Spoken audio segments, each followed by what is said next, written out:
नमस्कार। प्रारंभ पर आप सभी का स्वागत है। मैं अवनीश। स्क्रीन के दूसरे हिस्से में आप जिन्हें देख रहे हैं, आप हैं आरिफ जाकिया साहब। ये मेरी धृष्टता है कि अपने मंच पर आरिफ जाकिया साहब का परिचय आप सभी से कराऊं। दर्शकों, आरिफ जाकिया साहब मूलतः पाकिस्तान से हैं, लेकिन यहां मैं गलती कर रहा हूं। आप मूल रूप से भारत के हैं, पैदा पाकिस्तान में हुए, फ्रेंच सिटीजन हैं, रहते यूके में हैं। अब आप सोचिए इस तरह का परिचय और उसके बाद आरिफ जाकिया साहब का अपना व्यक्तित्व। आइए सबसे पहले स्वागत कर लेते हैं आरिफ साहब का। आरिफ जी, बहुत बहुत स्वागत है आपका। नमस्कार। नमस्कार अवनीश जी, थैंक यू वेरी मच। और मैं तो आज भी ये समझता हूँ कि ठीक है, ज्योग्राफिकली पाकिस्तान एक अलग देश है, लेकिन इट इज भारत। और जमीन तो भारत की ही है, सदियों से, हजारों साल से। और लोग भी वहीं के हैं, बिगड़ गए हैं, गुमराह हो गए हैं। तो ये जाहिर है पूरी दुनिया में 1400 साल से जो बिगाड़ पैदा हुआ है उसका एक हिस्सा है। लेकिन आफ्टर ऑल वो भी मातृभूमि है, भारत का हिस्सा है और रहेगा, चाहे आप कितनी भी लाइनें खींच लें। बड़ी बात। दर्शकों, आरिफ साहब से मेरा अपना मिलने का भी अवसर मिला है और बहुत शीघ्र हो सकता है, अगर प्रभु श्री राम ने चाहा तो बहुत जल्दी आरिफ साहब फिर एक बार भारत की धरती में होंगे। लेकिन इस समय जो मौका चल रहा है, आरिफ साहब से सीधे मुखातिब होते हैं। आरिफ साहब, इजराइल फिलिस्तीन के बहाने अगर हम बातचीत शुरू करें तो एक बड़ा महीन सा फर्क जिसको कि डेवलप किया जा रहा है बड़ा स्मार्टली, कि फलस्तीन कुछ अलग शय है, हमास कुछ अलग शय है। और कुछ ऐसे लोग जो फिलिस्तीन का समर्थन करने उतरते हैं, लेकिन उनके अंदर हमासियत छिपी होती है। ऐसे में भारत के मुसलमान हमास के बारे में क्या सोचते हैं? आप दूर बैठे हुए हैं। देखिए, कई बार ऐसा होता है कि हम नजदीक बैठ के वो सोच नहीं भांप पाते, लेकिन आप क्या महसूस करते हैं कि आज का ये जो पूरा इजराइल फिलिस्तीन का पूरा मामला चल रहा है और इस्लामिक एक जो बर्बरता देखने को मिली है इजराइल के खिलाफ, आप बाहर बैठ के भारत के मुसलमानों में हमास के प्रति क्या भाव देख रहे हैं, क्या फीलिंग देख रहे हैं? देखें, बॉटम लाइन ये है कि Hamas is a terrorist organization, no doubt about it. और जितने लोग फलस्तीन के नाम पे प्रोटेस्ट कर रहे हैं ना, चाहे यूरोप है, अमेरिका है, भारत है, पाकिस्तान है, कहीं भी, वो इनडायरेक्टली हमास को सपोर्ट कर रहे हैं। क्योंकि हमास ने 7 अक्टूबर को जब इसराइल पे टेररिस्ट अटैक किया और इसराइल ने रिटेलिएट किया 9 अक्टूबर को, तो उन 2 दिनों में किसी ने हमास के खिलाफ क्यों प्रोटेस्ट नहीं किया? अगर आज वो कह रहे हैं कि नहीं, हम हमास नहीं, हम फलस्तीन हैं। उस वक्त तो हजारों वीडियो वायरल हैं कि इस फलस्तीनी जश्न मना रहे थे कि हमारे मुजाहिदीन ने इसराइल को मार दिया, ये कर दिया, वो कर दिया। तो नो डाउट अबाउट इट, हमारी ब्रिटिश होम मिनिस्टर हैं सुएला ब्रेवरमैन जी, उन्होंने कल साफ अल्फाज में कहा कि ये जो लाखों लोग इंग्लैंड में प्रोटेस्ट कर रहे हैं ना, हम पलस्टाइन के लिए, ये सब हेट स्पीचर है।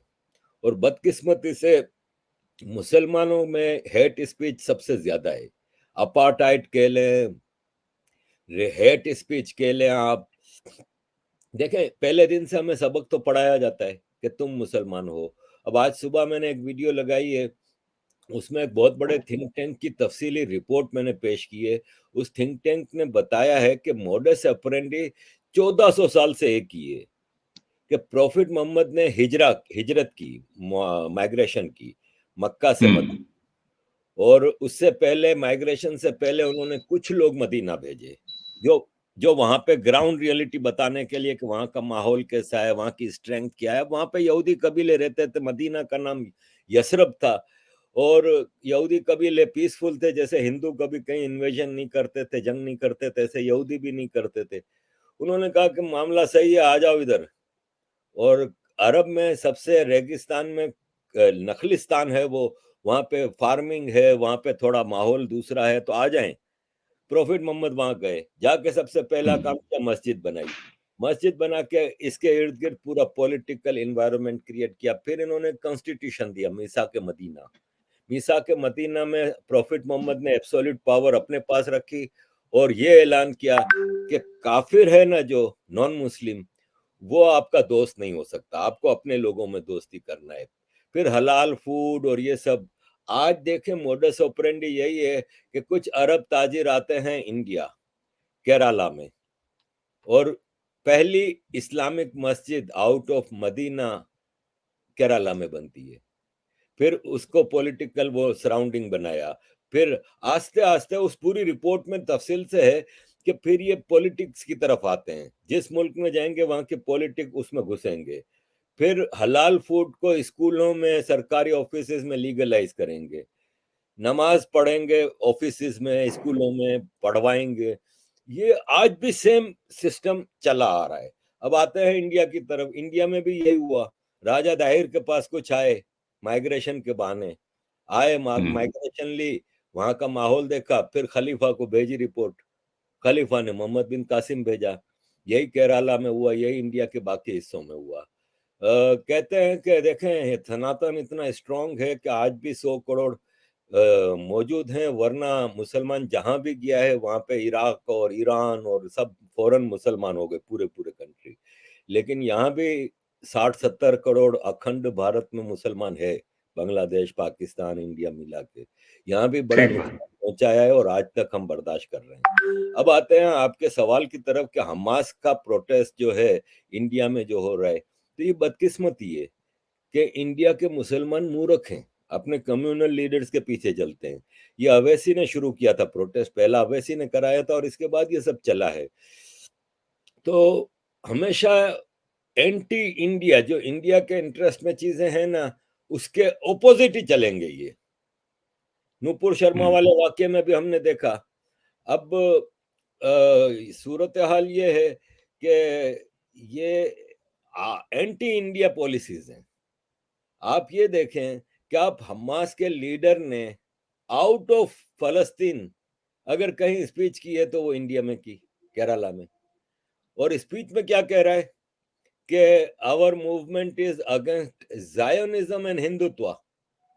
ओ भाई, तुम्हारा हिंदुत्व से क्या ताल्लुक, हिंदुओं से तुम्हारा क्या ताल्लुक है? कि हमास का लीडर वो भड़का रहा है और उसको पता है कि एक्सप्लॉइट करने की इंडिया में बहुत सारी जगह है, लेकिन केरला, बंगाल, ये 2-3 ऐसे एरिया हैं जहां पे ज्यादा एक्सप्लॉइटेशन की जा सकती है। तो ये एक साजिश है।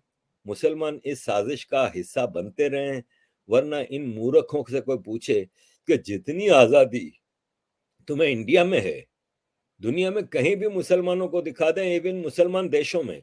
आपको पता है पाकिस्तान में जितने प्रोटेस्ट फलस्तीन के हक में हुए हैं, इस पे पुलिस क्रैकडाउन किया गया, नहीं करने दिया जा रहा। पाकिस्तान में फलस्तीनियों के लिए प्रोटेस्ट करने की इजाजत नहीं है। अरे, अमेरिकन, हाँ, ये बिल्कुल इस्लामाबाद में प्रोटेस्ट के ऊपर पुलिस क्रैकडाउन हुआ है। जमात इस्लामी और दूसरे चीख रहे हैं कि भाई साहब तुम तो इजराइल बन चुके हो हमारे लिए, तुम हमें प्रोटेस्ट तक नहीं करने दे रहे। और इसकी वजह यह है कि 3 दिन पहले अमेरिकन एम्बेसडर पाकिस्तान के प्राइम मिनिस्टर कक्कड़ से मिला और उसको साफ अल्फाज में कहा कि ये गजा वाले मामले में तुम लोग होशियारी नहीं करोगे, और पाकिस्तान एक गुलाम देश है।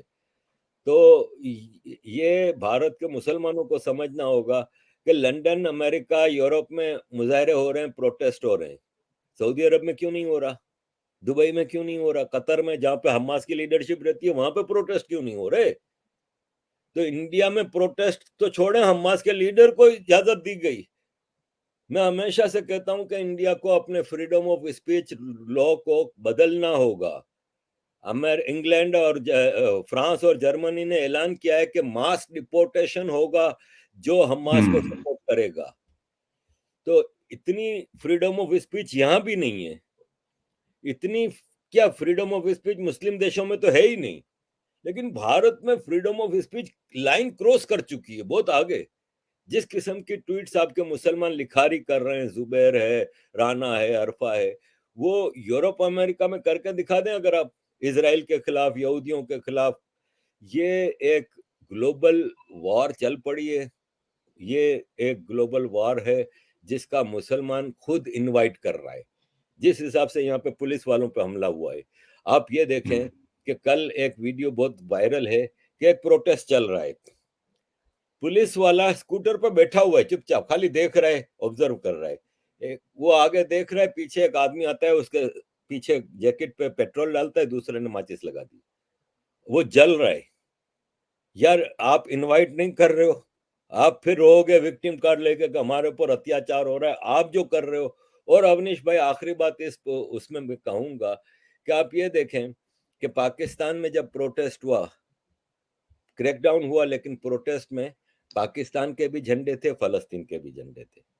तुर्की में प्रोटेस्ट हुआ, तुर्की के भी झंडे थे, फलस्तीन के भी झंडे थे। यानी इन मुल्कों में जहां भी, और इजराइल वाले भी प्रोटेस्ट कर रहे हैं कि हमास टेररिस्ट है, इसने हमारे बंदे मारे, तो वो भी इजराइल हाँ, का झंडा और इंग्लैंड का झंडा या फ्रांस का झंडा रखते हैं। लेकिन नोट करने वाली बात यह है कि जहां पे ये माइनॉरिटी में है, वहां पे क्या करते हैं कि इंग्लैंड में इतने प्रोटेस्ट हुए, 5 लाख तक जमा हुए हैं लोग, एक भी झंडा इंग्लैंड का नहीं था। फ्रांस में प्रोटेस्ट हुआ, फ्रांस का झंडा जलाया।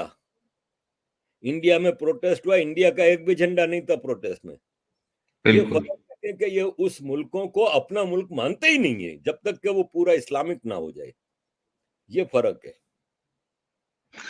अच्छा, ये फ़र्क तो साफ दिखाई दे रहा है और आपने इसको बड़े अच्छे तरीके से रेखांकित भी कर दिया कि ये जहाँ हैं, वहाँ के नहीं होके रहते। लेकिन अब हमारे यहाँ की अगर समस्या है, तो हम अपने यहाँ की बात करें, आप तो विश्व में बैठ के, आप तो यूके में बैठ के सारी चीज़ें देख रहे हैं, मानवाधिकार के लहज़े से भी देख रहे हैं। आपकी एक ब्रॉड आपके एक विज़न है, जिसके नज़रिए से आप देख रहे हो और इतनी बेबाकत तरीके से आप बता भी देते हैं। लेकिन हमारे यहाँ एक दूसरे तरह की समस्या है। मुसलमान भारत का जो है सो तो है ही है, लेकिन आप कांग्रेस पार्टी को क्या कहिएगा? वो कांग्रेस पार्टी जो पिछले 9 सालों से सत्ता से बाहर है। हमारे यहाँ एक ऐतिहासिक काम हुआ है साहब। अरे भाई, मैं आपको बताऊं कि यह इतिहास में पहली बार भारत के हुआ है जब भारत सरकार के ऑफिशियल स्टैंड के खिलाफ भारत की कोई राष्ट्रीय विपक्षी पार्टी गई है। और न सिर्फ गई है बल्कि लिख के उसने रुका दिया है कि नहीं साहब, हम भारत के खिलाफ हैं, यानी भारत सरकार के खिलाफ है। मैं बात कर रहा हूं कांग्रेस की। कांग्रेस वर्किंग कमेटी की बैठक में एक प्रस्ताव पारित किया गया और फिलिस्तीन का सपोर्ट किया गया। नाम फिलिस्तीन का लिया, आपने बहुत अच्छे तरीके से कह दिया और मैं लगातार ये कहता रहा हूं कि जो फिलिस्तीन का सपोर्ट कर रहा है वो हमास का सपोर्ट कर रहा है, जो हमास का सपोर्ट कर रहा है वो फिलिस्तीन का सपोर्ट कर रहा है। ऐसे में कांग्रेस पार्टी जब एक प्रस्ताव पारित करती है, एक रेजोल्यूशन पास करती है, और वो भी भारत सरकार के ऑफिशियल स्टैंड के खिलाफ, ये इतिहास में पहली बार हुआ है। लेकिन इसी के साथ एक इतिहास और कायम हुआ है। पहली बार भारत सरकार ने खुल के और प्रॉपर स्टैंड लिया है कि हम इजराइल के साथ हैं और इस्लामिक बर्बरता के खिलाफ हैं। इसको कैसे देखते हैं आप? देखिए अवनीश जी, आपने अभी शुरू में मुझे रिकॉर्डिंग से पहले कहा था कि गजा तो इसराइल से बाहर है, भारत में तो ये मामला कुछ और है। तो देखें, भारत के शुमाल से लेके जनूब तक, राइट से लेके लेफ्ट तक, हर जगह मुसलमान है। ये कोई भी इलाका ऐसा नहीं जहाँ मुसलमान नहीं है। छोटे से गांव में भी आपको मस्जिद मिलेगी, मुसलमान मिलेगा। तो भारत के लिए एक मुश्किल घड़ी है। ऐसे में क्या होता है कि इजराइल जब गजा में लड़ रहा है, तो पूरा यूरोप अमेरिका उनके साथ है। लेकिन गॉड फॉरबिड, जब भारत में ये सिचुएशन आएगी तो पूरा यूरोप अमेरिका आपके खिलाफ प्रोपेगेंडा, ह्यूमन राइट्स, ये वो सब लेके आ जाएगा। ये बहुत बड़ा एक समस्या है। अब भारत में जो मुसलमानों का और कांग्रेस पार्टी का चलन है, तो देखें एक चीज आप नोट करें कि जब पाकिस्तान मूवमेंट चल रही थी ना, तो कम्युनिस्ट पार्टी ऑफ इंडिया ने पाकिस्तान मूवमेंट को सपोर्ट किया था। हम्म। और फिर जब पाकिस्तान बन गया तो कम्युनिस्ट पार्टी ने अपनी ब्रांच वहां बनाने की कोशिश की, तो जिन्ना ने इन सबको कत्ल करवा दिया या भगा दिया, वहां पे नहीं चलने दिया। तो जहां पे मुसलमान मेजोरिटी में है ना, वहां पे लेफ्ट की पार्टियों को अलाउड नहीं है। एक्सट्रीम लेफ्ट तो बिल्कुल ही अलाउड नहीं है। और जहां पे ये माइनॉरिटी में, वहां पे लेफ्ट के साथ मिलके चलते हैं। इंटरनेशनल एक लेफ्ट का इकोसिस्टम है जिसको जो सोरोस सपोर्ट करता है, जिसको चाइना सपोर्ट करता है, और जिसको सेलिब्रिटीज लाइक रिहाना, मियां खलीफा, इस टाइप के लोग सपोर्ट करते हैं। ये एक बहुत बड़ा लेफ्ट का इकोसिस्टम है, जो इवन अमेरिका में भी है। सबसे ज्यादा अमेरिका से चलता है ये, और यूरोप में है, हम्म। और ये भारत में है कि भारत में कांग्रेस पार्टी लेफ्ट की है। ये एक इंटरनेशनल अलायंस है।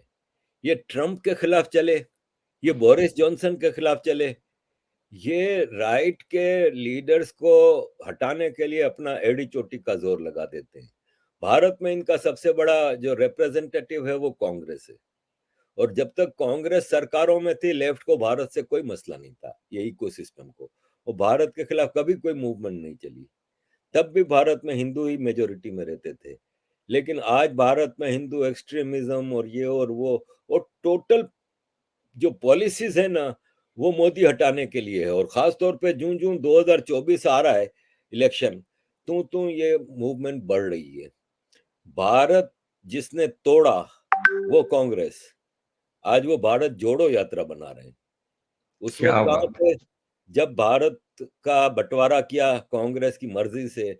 उस वक्त कहाँ थे जब चाइना ने आपका इलाका छीन लिया आपसे? उस वक्त कहाँ थे जब कभी कश्मीर पे हमला हो रहा है, कभी सियाचिन पे हो रहा है, कभी कहाँ हो रहा है, कभी क्या हो रहा है? तब कांग्रेस मुंह बंद करके बैठी थी। तो कांग्रेस का चलन सिर्फ एक है कि उस इंटरनेशनल इकोसिस्टम को लेके भारत में तब्दीली लाई जाए। और मैं आपको बता दूं कि वैसे तो कोई चांस नहीं है कि 2024 में कांग्रेस आए। अगर ये लेफ्ट का भारत में जो अलायंस बना है, जिसमें ममता भी इंडिया है, अलायंस। केजरीवाल, हाँ, अरविंद केजरीवाल भी है, साउथ के हैं। आप मुझे ये बताएं कि स्टालिन के बेटे ने इतनी बड़ी बात बोल दी। आप देखें कि मुझे बताएं पूरी मैनकाइंड हिस्ट्री में किसी ने ये कहा हो कि सारे एक रिलीजन के लोगों को मिटा दो, सनातन को मिटा दो, उसके ये अल्फाज थे। आप ये बोल के दिखाएं मुसलमानों के बारे में। ये तो हिंदू है जो बेचारा चुपचाप बैठा रहा, और गलत किया हिंदुओं ने।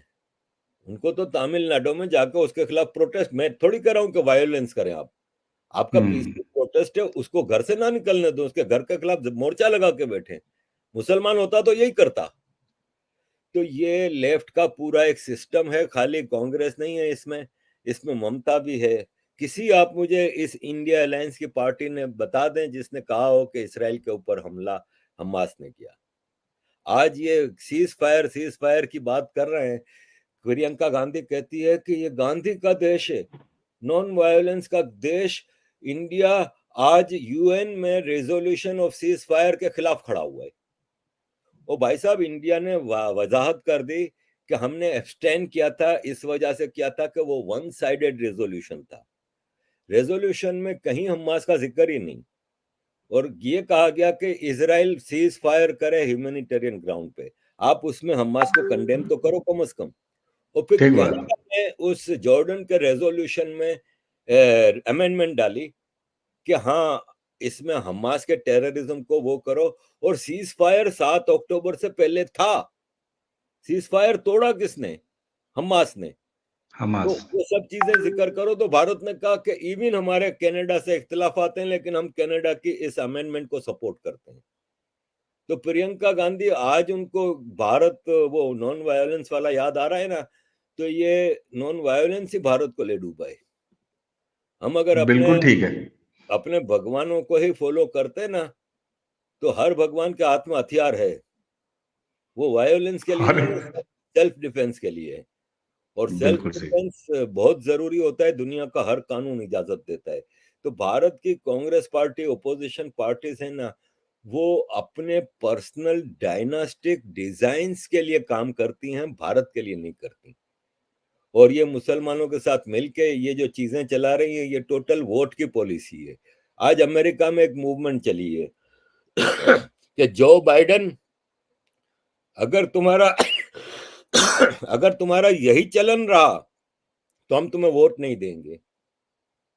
यही मुसलमान अब मोदी को कहेगा। तो मोदी को आप पहले कौन सा वोट देते थे? मैं जब आपके यूपी में आया था और वहां पे मेरी कई मुसलमानों से मुलाकातें हुई, मैं उनसे पूछता था कि आप यहाँ पे योगी जी महाराज की सरकार से नाराज हैं कि खुश हैं? उन्होंने कहा जितना काम मुसलमानों के लिए योगी जी ने किया है किसी ने नहीं किया आज तक। और योगी जी ने घर बनाए यहाँ पे लोगों के लिए, तो यूपी की आबादी शायद 17% मुसलमान है, लेकिन 40% घर मुसलमानों को दिए। हम बहुत खुश हैं लेकिन वोट नहीं देंगे। तो ये भारत में वोट वैसे भी मोदी जी को नहीं पड़ता, अब अपीजमेंट नहीं होनी चाहिए। और भारत जिस स्टेप पे आज खड़ा है ना, तो उस पे खड़ा रहना चाहिए। और मुसलमानों को समझने की जरूरत है कि तुम्हें ये जो डिविजिव पॉलिटिक्स है ना, हाँ, अगर तुम्हारे जहन में आज भी गजवा हिंद का कीड़ा है ना, तो आज जो गजा के साथ इसराइल कर रहा है, फिर हो सकता है कि तुम लोगों की हरकतों की वजह से कल इंडिया में भी तुम्हारे साथ ये हो। अच्छा, बिल्कुल ठीक बात है। आपने जो भारत की मुख्य विपक्षी पार्टी है कांग्रेस, और उसका इकोसिस्टम, उसके बारे में आपने बता दिया, लेकिन मेरा एक सवाल फिर उसका जो आधा बच गया है। भारत सरकार ने पहली बार इतिहास में इजराइल पर एक साफ साफ स्टैंड लिया है, जिसको ये कहा जा रहा है कथित तौर पर कि भारत सरकार ने अपना स्टैंड बदल लिया। लेकिन वही भारत सरकार जब फिलिस्तीन के एक अस्पताल पर हमला होता है, वही इजराइल का हमला होता है, तो ह्यूमैनिटेरियन मदद भी पहुंचाती है। यानी एक तरफ अपने पुराने स्टैंड पर कायम भी है, लेकिन उसी के साथ एक बदलाव है।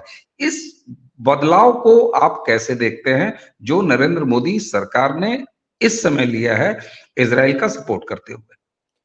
देखिए, इजराइल को हमें शुरू दिन से सपोर्ट करना चाहिए था, क्योंकि बेसिक लाइन ऑफ डिवीजन जो थी ना, वो ये थी कि ब्रिटिश कॉलोनियल पावर के पास जो कॉलोनीज थी उनको जब आजाद किया गया, तो ब्रिटिश ने दो एरियाज ऑफ इंपॉर्टेंस देखे थे, एक मिडिल ईस्ट देखा था और एक साउथ एशिया देखा था। और ब्रिटिश को वहां पे अपनी प्रेजेंस रखनी थी। उसके लिए आसान हल था कि धर्म के आधार पे दो देश बनाए गए। इंडिया जहां पे कभी कोई पाकिस्तान नामी देश नहीं था, इंडिया जहां पे मुसलमान रूल करते थे लेकिन मुस्लिम मेजोरिटी कंट्री कोई नहीं था साउथ एशिया में, वहां पे एक नया क्रिएट किया गया मुसलमान देश पाकिस्तान। मिडिल ईस्ट जहां पे इन्होंने देख लिया था कि फ्यूचर एनर्जी रिसोर्सेज सारे उधर हैं, वहां पे भी कोई नॉन मुस्लिम देश नहीं था। यहाँ पे मुस्लिम देश नहीं था, वहां पे कोई नॉन मुस्लिम देश नहीं था। वहां पे उन्होंने एक लीगल कंट्री बनाया, क्योंकि इसराइल आफ्टर ऑल 3500 साल से यहूदियों का है। ठीक है, इनको मार भगाया जाता रहा, कभी मुस्लिम खलीफाओं ने, कभी रोमन एम्पायर ने, कभी किसने, तो उनको देश बना के दिया। अब अगर इसराइल इलीगल था तो पाकिस्तान कैसे लीगल हो गया, जबकि एग्जिस्ट ही नहीं करता था। बहुत बड़ी बात। तो कांग्रेस को, उस वक्त की कांग्रेस को, जवाहरलाल नेहरू साहब को, गांधी जी को उस वक्त फलस्तीन को सपोर्ट करना था अगर, तो फिर पाकिस्तान को खिलाफ खड़े हो जाते, बंटवारा नहीं होने देते। अगर वो इलीगल था तो ये कैसे लीगल हो गया? पॉलिसी शुरू से गलत रही। इसराइल एक लेजिटिमेट कंट्री था, पाकिस्तान एक इलेजिटिमेट कंट्री था। इसराइल इंग्लैंड का और अमेरिका का, क्योंकि इंग्लैंड तो डिमिनिशिंग पावर थी, वर्ल्ड वॉर टू के बाद अमेरिका वाज ग्रोइंग, तो ये दोनों मिलके English speaking super powers decide करते थे। तो इसराइल इनका जायज बच्चा था, पाकिस्तान इनका नाजायज बच्चा था। नाजायज बच्चा। कांग्रेस और गांधी जी नाजायज बच्चे को तो सपोर्ट करते रहे, उसके लिए मरण व्रत रखते रहे और पता नहीं क्या क्या करते रहे, और वहां पे उपवास करते जायज रहे। बच्चा है उसको। तो आज भारत, मोदी जी की सरकार में पिछले 9 साल में कई हिस्टोरिकल ब्लंडर्स को करेक्ट कर रहा है, जिसमें मेरी नजर में, शायद दूसरों की नजर में ये छोटा सा हो, मेरी नजर में सबसे बड़ा करेक्शन था कि पुरुषोत्तम मर्यादा राम जी की जन्मभूमि पे मंदिर बना रहे हैं। ये बहुत बड़ा हिस्टोरिकल करेक्शन है और ये प्रेसिडेंट सेट करेगा कि बनारस में, मथुरा में मैं आपके साथ गया, बिलीव मी, आपने भी शायद देखा हो कि मुझे झटका लगा था कि मैं खड़ा होकर देख रहा था कि मंदिर से ऊपर एक मस्जिद बनी हुई है, दीवार से दीवार मिली ठीक है। हुई। हजारों साल पहले कृष्ण जी पैदा हुए थे जहां पे, उसके ऊपर आप मस्जिद बना के कहते हो कि वो लीगल है। आप बनारस में ज्ञानवापी मंदिर के पास आप मस्जिद बना लेते हो, आप कहते हो वो लीगल है। तो ये जो अयोध्या में हुआ वो करेक्शन हुई। तो मोदी जी सरकार आज हिस्टोरिकल ब्लंडर्स जो भारत में कांग्रेस करती रही है उसको करेक्ट करती रही है।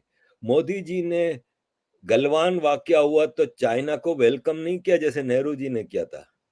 हम्म। हिस्टोरिकल चीजें मौजूद हैं कि आर्मी ने शिकायत की है, आज के उस वक्त के रिटायर्ड आर्मी ऑफिसर्स ने कहा हमें तो एयरफोर्स यूज ही नहीं करने दी गई चाइना के खिलाफ, हमें लिटरली जंग हाथ पांव बांध के हमें भेज दिया कि लड़ो।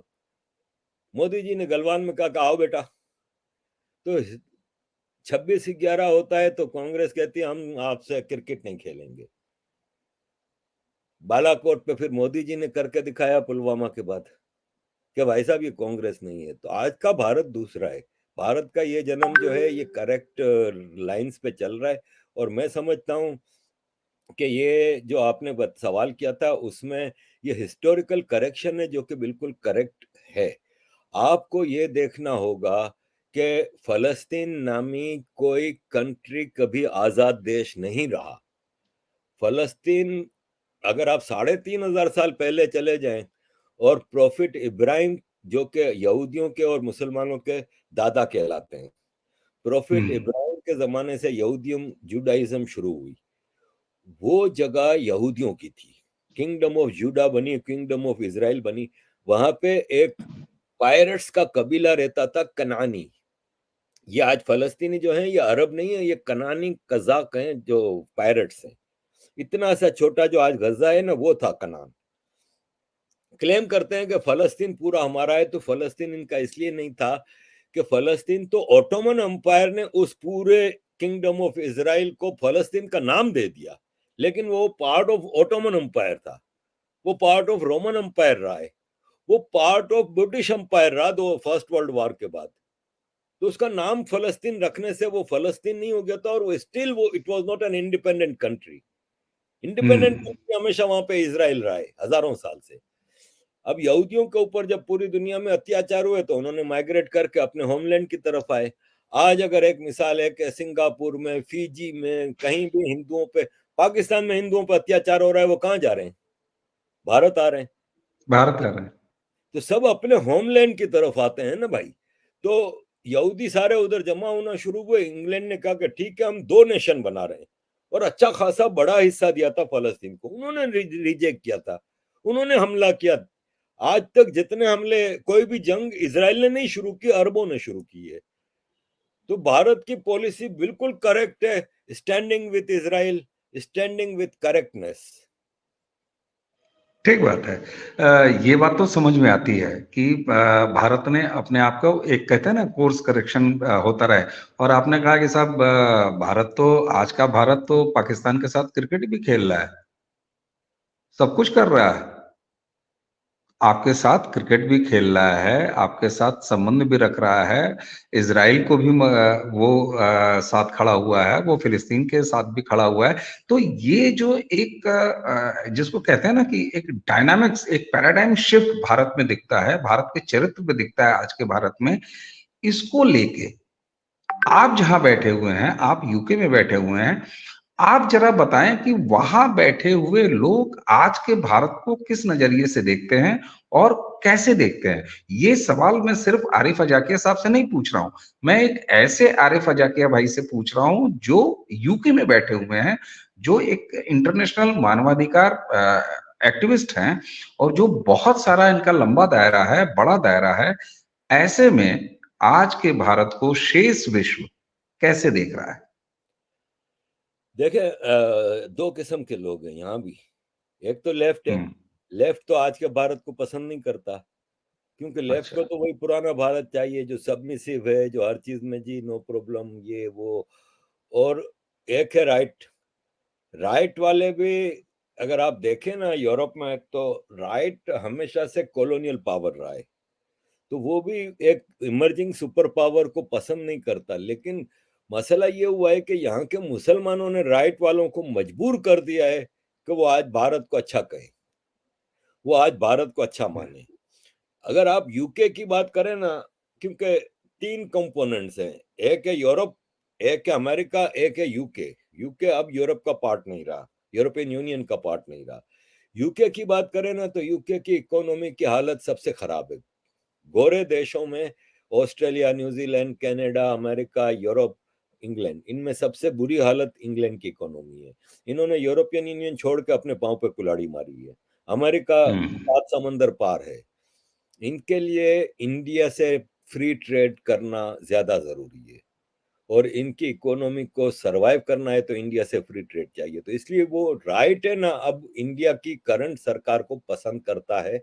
और खास तौर पे जब मुसलमानों का यहाँ पे चलन देखता है, जब यहाँ पे लेस्टर में और दूसरी जगहों पे हिंदुओं पे हमले हुए, तो ये राइट वाले बिल्कुल चुपचाप बैठे थे, लेफ्ट वाले उन मुसलमानों को सपोर्ट कर रहे थे, उस वक्त चुपचाप बैठे थे। लेकिन आज जब हमास ने जब ये शुरू किया है, और आज जब इनकी सड़कों में, गलियों में, चारों तरफ, तो आज ये चीख उठे हैं। आज उनको नजर आ रहा है कि बिल्कुल हिंदू तो पीसफुल थे, कभी इन्होंने हमें तंग नहीं किया, कभी इनके फेस्टिवल्स की वजह से हमें रुकावट नहीं हुई। मुसलमान तो रमजान आती है तो दस्तरखान बिछा के पूरा रोड ब्लॉक कर देते हैं, इस तरफ से उस तरफ रोड ब्लॉक, सारे बैठ के वहां खाना खा रहे हैं, इफ्तारी कर रहे हैं, तो नमाजें पढ़ रहे हैं, रास्ते में बसों को रोक के सारा। हिंदुओं ने कभी ये नहीं किया। अभी हम गणेश जी के विसर्जन पे हमने ऑर्गेनाइज किया था यहाँ पे लंदन में। तो यहाँ पे जुबली रिवर है, जुबली रिवर के बिल्कुल सुनसान कॉर्नर में हमने अपना स्टॉल लगाया, जहाँ पे कोई ट्रैफिक नहीं थी, कोई लोग नहीं आ रहे थे, और हमने सड़क पे भी नहीं लगाया, दरिया के किनारे। फैमिलीज आ रही थी, गाड़ी में आती, पार्किंग लीगली पेमेंट करके करती, गणेश जी की मूर्ति उठाते आती हमारे कैंप पे, और फिर जाके दरिया में विसर्जन होता था। हमेशा पीसफुली हिंदुओं ने, और हिंदुओं के फेस्टिवल भी इंक्लूसिव होते हैं। फिर मुसलमानों के फेस्टिवल तो मातम कर रहे हैं और हिंदुओं के खिलाफ, वो नॉन मुस्लिम्स के खिलाफ नारे लगा रहे हैं। हिंदुओं का फेस्टिवल क्या है? खाना होता है, कलर होता है, म्यूजिक होता है, डांस होता है, तो इंक्लूसिव होता है, लोग आते हैं। तो यहाँ का जो राइट है ना, वो अब हिंदुओं के साथ एक तरह से अलाइड है, और वो भारत की करंट पॉलिसीज को, और भारत को वो एक मजलूम देश मानते हैं। लेफ्ट तो आप भूल जाएं कि कभी भी भारत की इस सरकार को सपोर्ट करेगा, चाहे वो अमेरिका हो। अमेरिका में भी इस वक्त डेमोक्रेटिक लेफ्ट की पार्टी कहलाती है। और हम्म आपने देखा था कि ट्रम्प साहब के जमाने में जो भारत के साथ मोहब्बत थी अमेरिका की, वो आज कम से कम नहीं है। भारत की बिल्कुल इमर्जिंग सुपर पावर की वजह से अमेरिकन गवर्नमेंट भारत के साथ इतनी भी हमदर्दी या मोहब्बत जताती है। लेकिन आफ्टर ऑल लेफ्ट से आप कभी भी तवक्को नहीं करें कि वो आज के भारत को सपोर्ट करेंगे। बिल्कुल ठीक बात है। अब चलते चलते अपनी बातचीत के आज के इस क्रम में मैं एक बड़ा भावनात्मक सा सवाल आपसे पूछूंगा। देखिए, यहूदियों के खिलाफ हजारों साल का उनकी प्रताड़ना का इतिहास रहा है। सनातनी हिंदू अपने आप को उनके काफी नजदीक पाता है, भावनात्मक रूप से नजदीक पाता है। उसके भी हजार दुश्मन है, अगर यहूदियों के दुश्मन है तो हिंदुओं के भी दुश्मन है। कम से कम मैं जब एक बात कहता हूं कि इजराइल को ये पता है ना, आपने उसको शुरू में कहा, मैं इनफॉर्मल जब आपसे बातचीत कर रहा था तो मैंने कहा कि कम से कम इजराइल को ये पता है कि हमारे बॉर्डर के बाहर एक गाजा है, लेकिन हिंदुओं को तो ये पता ही नहीं है। और एक यहूदियों के साथ एक और विशेष बात है जो हिंदुओं के साथ नहीं है, सनातनियों के साथ नहीं है। कम से कम उनके पास एक उनका अपना राष्ट्र है, इजराइल। हिंदुओं के पास तो इस पूरी पृथ्वी में हिंदू देश नाम का कोई स्थान ही नहीं है। भारत को आप ऑफिशियली हिंदू नेशन नहीं कह सकते। ऐसे में आज जो यहूदियों पर बीत रहा है, कल अगर वो हिंदुओं पर आए तो वो आना कितना आप देख रहे हैं संकट। और हिंदू और सनातनी उसके लिए कितना तैयार है, या उसे कितना तैयार रहना चाहिए। या मैं जो ये सनातन पर खतरा बता रहा हूं, ये क्या बेवजह है या इसकी कोई वजह है। कुल मिला के मैं आपसे ये पूछना चाहता हूं कि यहूदी आज संकट में जो दिख रहे हैं, क्या अगला निशाना सनातन हो सकता है इस वैश्विक आक्रमण का। देखें, आपके इस सवाल में कई सवाल हैं। तो पहले तो मैं आपकी वो बात के, यहूदियों में और हिंदुओं में, सनातनियों में एक सिमिलरिटी है, तो बिल्कुल है। आज तक यहूदियों ने कभी इन्वेजन नहीं किया, आज तक हिंदुओं ने भी कभी इन्वेजन नहीं किया। हजारों साल से यहूदियों के ऊपर इन्वेजन होते रहे, 1200 साल से हिंदुस्तान पे भी इन्वेजन होते रहे। यहूदियों के ऊपर मुसलमानों ने सबसे ज्यादा इन्वेजन किया, अत्याचार किया, रूल किया। हिंदुस्तान पे भी मुसलमानों ने सबसे ज्यादा अत्याचार किया, अटैक किए और रूल किया। यहूदियों को हमेशा से क्रिश्चियनों ने भी अटैक किया, हिंदुस्तान पे भी किया। तो सिमिलरिटीज बहुत हैं, दोनों पीसफुल नेशंस हैं, दोनों बिलीव्स इन कोएग्जिस्टेंस। कि आज के इजराइल में लोगों को लगता है ये एंटी मुस्लिम है। इजराइल की 20% पॉपुलेशन मुस्लिम है, मुस्लिम, अरब हैं, और आज तक कोई एक ह्यूमन राइट्स का वाकया नहीं हुआ कि इजराइल ने अपने सिटीजन मुस्लिम को मारा हो, कूटा हो। इनकी सही आर्मी में बात। मुस्लिम है, इनकी पुलिस में मुस्लिम है, इनकी सिविल सर्विस में मुस्लिम है, तो इंक्लूसिव है, क्रिश्चियन भी हैं। दूसरी बात कि आपने कहा कि यहूदियों के पास एक देश है, हिंदुओं के पास नहीं है। मैं इसको बिलीव नहीं करता कि ऑफिशियली बेशक ये सेक्युलर है, लेकिन है हिंदुस्तान, ये क्या हिंदुओं का बात। स्थान है और ये रहेगा। यहाँ पे हर गली में श्री राम जी की पूजा होती है। यहाँ पे मुसलमान की भी मस्जिद है, अजान भी हर गली में गूंजती है, लेकिन उस अजान को आप, या उस मुस्लिम प्रैक्टिस को आप हिंदुस्तान की कल्चर नहीं मानते। आप क्या, कोई नहीं मानता। सदियों से यहाँ पे लैंड ऑफ सनातन ही रही है और रहेगी। तो ये बात के ऑन कॉन्स्टिट्यूशन, ऑन पेपर, चाहे कुछ भी लिखा हो कि इंडिया सेक्युलर है, फलाने ढुमकाने, इंडिया हिंदुओं का देश है। मुस्लिम्स आर इन्वेडर्स, चाहे वो हिंदुस्तानी कन्वर्टेड है या जो भी है, वो हिंदुस्तान की कल्चर का हिस्सा नहीं होता। देखें, रिलीजन को हटा के भी आप देखें ना, तो हर दुनिया के इलाके की अपनी एक कल्चर होती है, एक ऑथेंटिक इंडिजिनियस कल्चर होती है, हेरिटेज होती है। वो भारत में हिंदू सनातनी कल्चर है, सनातनी हेरिटेज है, और ये रहेगी। और आप एक बड़ा फर्क ये देखें कि यहाँ के मुसलमान भी सऊदी अरब जैसे मुसलमान नहीं है। सऊदी अरब में दरगाहें नहीं है, यहाँ पे दरगाहें हैं। दरगाह की सारी प्रैक्टिसेस हिंदुओं वाली है। बिल्कुल। सर पे चादर लेके जाएंगे, फूल चढ़ाएंगे, धागा बांधेंगे, मतलब सारी प्रैक्टिस, मन्नतें मानेंगे, सब कुछ है। कव्वालियां गाएंगे, नाचेंगे। इवन वहां पे सजदे भी करते हैं, सब कुछ है ना। तो ये कल्चरली इट्स इंडिया। रिलीजन की बात करें तो सनातन है इधर, चाहे वो किस फॉर्म में। आप कहीं पे बालाजी कहते हैं, कहीं पे विष्णु कहते हैं, कहीं पे ब्राह्म कहते हैं, कहीं पे शिव जी कहते हैं, ये सब एक ही उसका हिस्सा है। किसी ने, मैंने एक सनातन की वीडियो मुझे किसी ने भेजी, उसमें वो गुरुजी कुछ बता रहे थे कि कहा जाता है कि हिंदू हजारों भगवानों को पूजा करते हैं। तो उन्होंने कहा कि नहीं, हम एक ही भगवान की पूजा करते हैं, उसके हजारों रूप है, क्या बात। हजारों रूप है।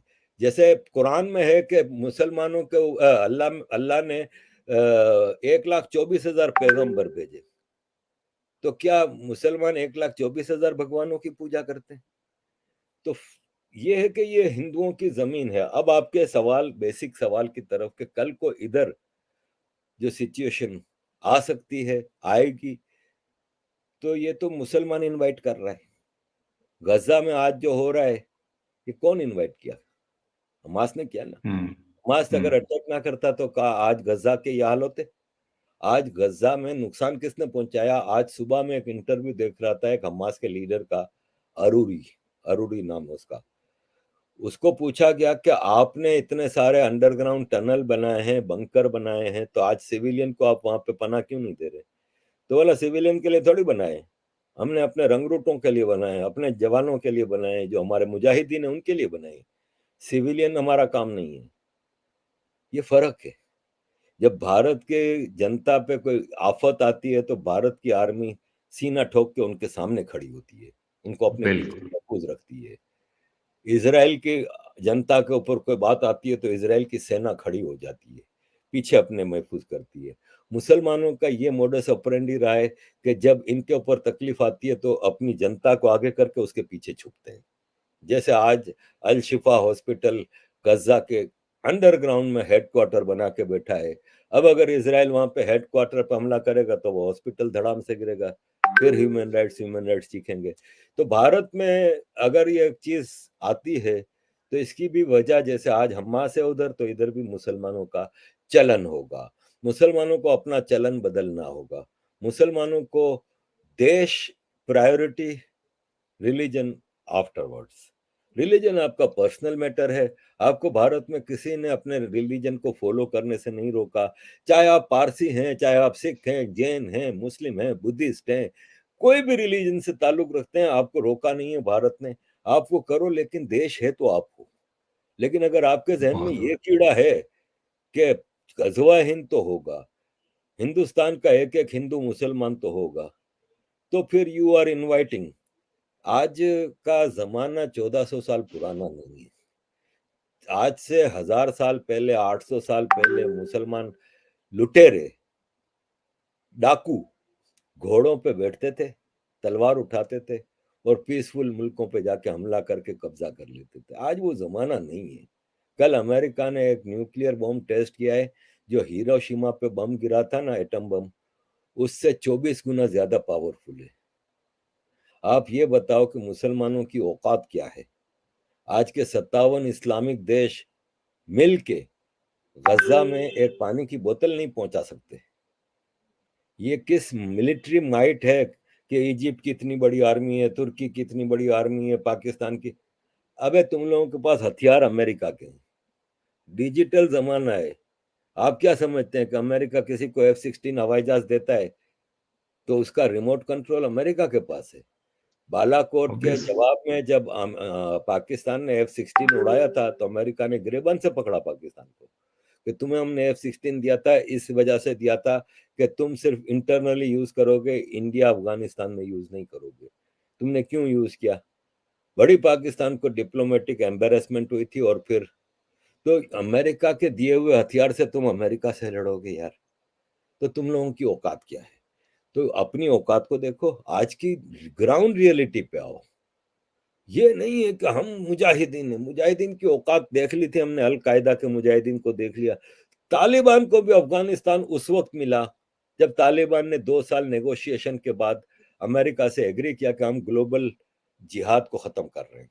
और इसको हम्म। साबित भी कर रहा है। 2 साल से तालिबान, इवन गजा के लिए तालिबान ने कह दिया कि ना हम आर्मी भेज रहे हैं, ना हमारे जो फाइटर ग्रुप्स हैं उनमें से कोई जा रहा है गजा। तालिबान भी उस शर्त पे वापस आया है जब उसने ग्लोबल जिहाद को डिस्कार्ड किया। उसने कहा हम अपने अफगानिस्तान को डेवलप करेंगे, दैट्स इट। तो आज मुसलमानों को, खास तौर पे भारत में, भारत को ऑन करें, भारत के हिंदुओं को ऑन करें। ये बड़ी वेलकमिंग कौम है। इतना ज्यादा मोहब्बत और मान आपको दिया है, कुछ शर्म ही कर लें, कुछ इंसानियत से काम करें और अपने कम्युनल लीडर्स का घेराव करें ना। आपके बच्चों को वो मदरसों में भेज के अपने बच्चों को अमेरिका भेजते हैं। राना अयूब और अरफा खानम शेरवानी जैसी लड़कियां जो वेस्टर्न लाइफ एंजॉय करती हैं और सपोर्ट बुर्का को करती हैं, जिनके अपने खानदान के बच्चा बच्चा इंग्लैंड अमेरिका की यूनिवर्सिटियों में पढ़ता है, खुद यहाँ पे मदरसों में मुसलमानों को भेजती है। मुसलमानों बिल्कुल का ठीक है। बैकवर्ड बना के रखा है, क्योंकि अवनीश भाई, शऊर होगा ना, विस्डम होगी ना, तो मुसलमान अपने लीडर्स के खिलाफ खड़ा हो जाएगा। तो ये शऊर, विस्डम आने नहीं देना चाह रहे। तो मुसलमानों बहुत को बड़ी बात। बैकवर्डनेस को देखना होगा कि कौन इसका जिम्मेदार है। इसका जिम्मेदार मोदी जी, योगी जी नहीं है। इसका जिम्मेदार अवैसी और उस जैसे लीडर हैं। और आखिर में मैं एक बात कहूंगा कि रजाकार हुआ था, आपको पता है 48 में, जब हैदराबाद ने कहा था कि हम भारत के साथ नहीं मिलेंगे, हम अपना पाकिस्तान यहाँ बनाएंगे। ठीक है, उसमें दो बातें हैं कि जो रजाकार फोर्स का चीफ था ना, वो भारत ने पकड़ा, गिरफ्तार किया। जब नेहरू जी इसको भी लेके जा रहे थे यूएन, वल्लभ भाई पटेल जी ने कहा कि चल भाई बहुत हो गया कश्मीर में, तुमने, हमने देख लिया, तुमने कश्मीर गंवा दिया, अब हम नहीं जाएंगे। हमला किया और हैदराबाद फतह हुआ। रजाकार फोर्स का चीफ, मुझे नाम उसका याद नहीं, पकड़ा गया, उसको सजा हुई और सजा भुगतने के बाद वो पाकिस्तान चला गया। जब वो गिरफ्तार हुआ तो रजाकार फोर्स का, जिसने जेनोसाइड किए थे हिंदुओं के गांव गांव में जाके लड़कियों के रेप किए थे, रजाकार फोर्स का चीफ था अवैसी, असदुद्दीन अवैसी का दादा। आज ये कह रहे हैं ना कि हम उस गुनाह में शरीक नहीं पाकिस्तान बनाने के, तेरा दादा रजाकार फोर्स का चीफ था, पाकिस्तान बना रहा था। ये मुसलमानों बिल्कुल को ठीक। देखना होगा। दूसरी बात यहाँ हैदराबाद के हवाले से मैं ये कहूंगा कि एक पाकिस्तान का शहर है हैदराबाद, एक भारत का शहर है हैदराबाद। हैदराबाद भारत का, मैं वीडियो देख रहा था तो मैं, पहले तो शुरू हुई वीडियो तो मैं समझा ये यूरोप है। बड़ी बड़ी बहुत बिल्डिंग, खूबसूरत। बड़ी बड़ी सड़कें, ब्यूटीफुल, हर तरफ एजुकेशन, आईटी का गढ़ है हर लिहाज से। अब आप आ जाएं पाकिस्तान के हैदराबाद, घोड़ा गाड़ियां चलती हैं वहां पे, मतलब आप देखें तो आपको कोई इंफ्रास्ट्रक्चर नहीं मिलेगा, कुछ नहीं मिलेगा।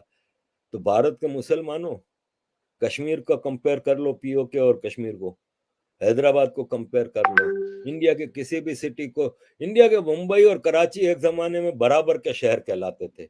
आज आप मुंबई और कराची को देख ले तो कदर हम्म। करो तो तुम लोग हिंदुस्तान में रहते हो। क्या बात है।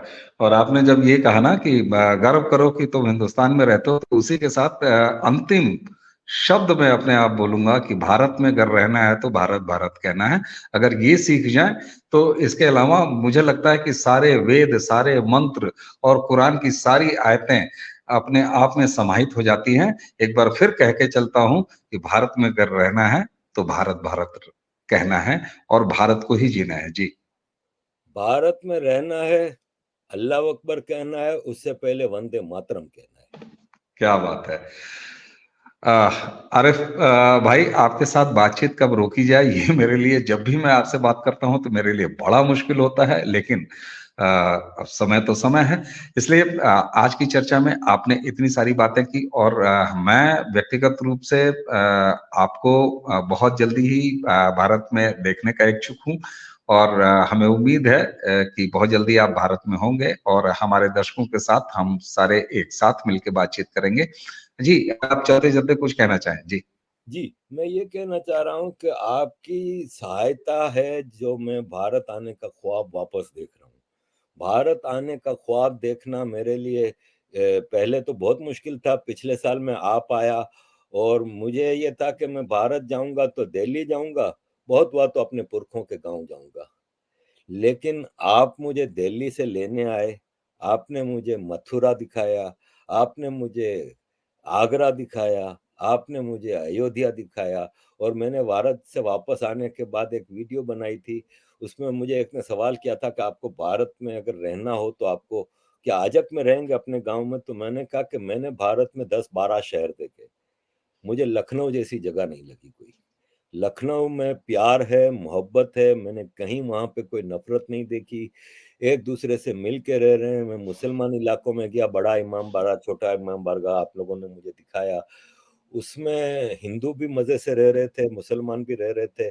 मैं हिंदुओं के इलाकों में गया, वहाँ पे भी कहीं मुझे भेदभाव नज़र नहीं आया, वहाँ के खाने मुझे बहुत अच्छे लगे, वहाँ की मोहब्बत सड़कों पे। और सबसे ज़रूरी चीज़ जो मैंने देखी ना, कि भारत के मुख्तलिफ इलाकों में मैंने ट्रैफिक सेंस बहुत खराब देखा, लेकिन लखनऊ में कंपैरेटिवली वाज मच बेटर।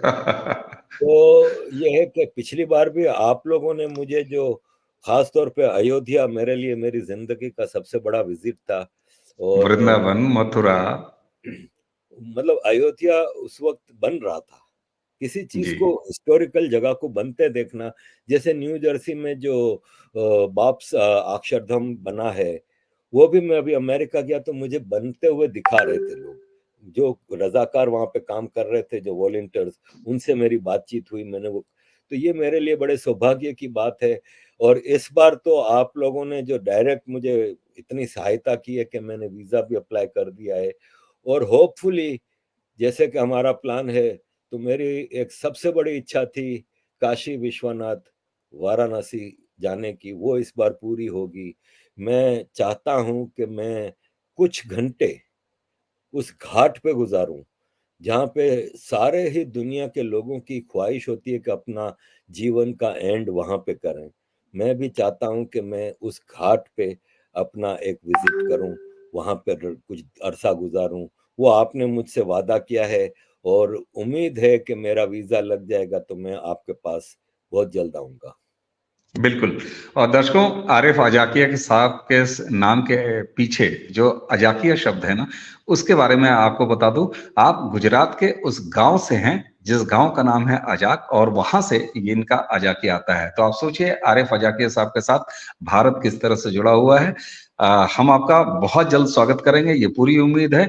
और यदि भगवान राम, प्रभु राम, मर्यादा पुरुषोत्तम भगवान राम यदि चाहेंगे तो बहुत जल्द हम अपने दर्शकों के साथ एक ही फ्रेम में नजर आएंगे। अभी तो स्ट्रीम यार्ड के अलग अलग फ्रेम में नजर आ रहे हैं, लेकिन एक फ्रेम में नजर आएंगे। इसी उम्मीद के साथ आरिफ अजाकिया साहब, आपने इतना समय दिया प्रारंभ के इस मंच पर, आपको बहुत बहुत धन्यवाद। और दर्शकों, आपकी तरफ से भी आरिफ अजाकिया साहब को धन्यवाद देते हैं और इसी के साथ आप सबसे विदा लेते हैं। नमस्कार, प्रणाम।